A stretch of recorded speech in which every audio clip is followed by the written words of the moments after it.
This week at NASA.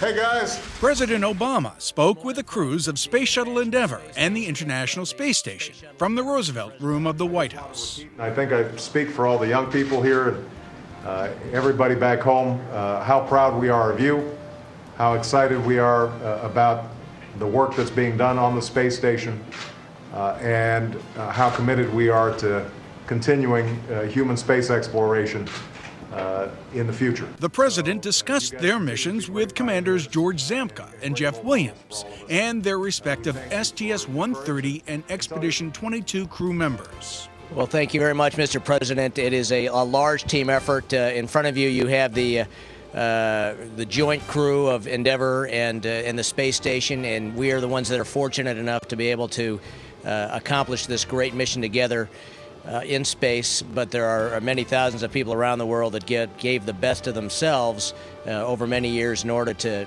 have the days that we've been having up here. Mr. Obama noted the ISS's new era of discovery and innovation that'll foster scientific breakthroughs through advances in space research conducted in the station's laboratories. When we do cellular research for even like for cancer research, for instance, on Earth, the cells actually collapse under their own weight, and so their growth on Earth are a little bit distorted.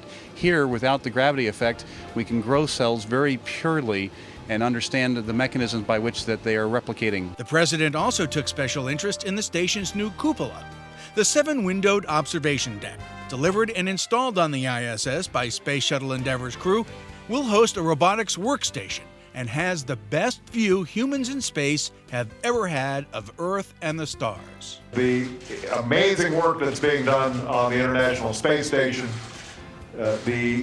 not only by our American astronauts, but also our colleagues from Japan and Russia, is just a testimony to human ingenuity, a testimony to extraordinary skill and courage that you guys bring to bear, and is also a testimony to why continued space exploration is so important, and is part of the reason why my commitment to NASA is unwavering. Middle school students from Michigan, Florida, North Carolina, and Nebraska, who were in Washington for an engineering competition, and several dignitaries joined President Obama to ask questions of the orbiting astronauts. This is Ruth, coming from North Carolina. What are some of the benefits of exploring space as opposed to exploring other places on Earth? Learning about how we ourselves work and how we can handle changes if we go somewhere very different than what we're used to is something that's valuable also on Earth. This was the second call President Obama has made to the International Space Station. He spoke with the crews of STS-119 and Expedition 18 last March. Bye-bye, guys. New findings by NASA's Chandra X-ray Observatory in the Andromeda Galaxy have provided a major advance in understanding a type of supernova believed critical to studying dark energy. A zoom into this composite image of Andromeda, also known as M31, shows astronomers that the merger of what's left of two dense stars is the likely cause of many Type Ia supernovas. Type Ia supernovas have been used to measure the accelerated expansion of the universe. Astronomers believe that expansion is being caused by the dark energy they think pervades the universe, and about which they know very little. The telescope aboard NASA's Stratospheric Observatory for Infrared Astronomy, or SOFIA, was successfully activated during a January 15th test flight of almost 6 hours. Engineers examined the telescope's movement and stability to verify that it could remain locked in on a celestial object while the aircraft maneuvers in flight. This successful dry run comes after the telescope's large cavity external door was opened during 2 test flights in December.